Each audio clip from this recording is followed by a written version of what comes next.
Hello everyone, hello mga kahamis, hello mga ka-followers. So mao ni ang akong ginagamit karon, mao nang smooth ang ako ang buhok og straight. Tungod kay si King of Ginger dili lamang siya shampoo. Syempre naapod siya ay conditioner. Ang iyang conditioner dili siya humot, pero dako ka siya ikatabang sa inyong buhok kung dry ang inyong buhok. Tungod kay kaning si shampoo nga ginger, dili ni siya makapahamis, dili ni siya smooth, dili ni siya maka-shine sa inyong buhok. Kung dili, makapaturok sa inyong buhok, o titanawan ninyo guys, akong i-shout out ang ako ang mga baby hair o nga gagmay.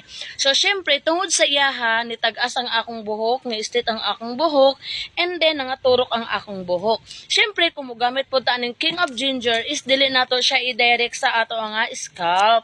Dili nato siya ibutang dito. So, syempre, dili sa baba. Tapos, ato siyang ipabulaon pa pababa, ato siyang kumot-kumuton, nubula, butang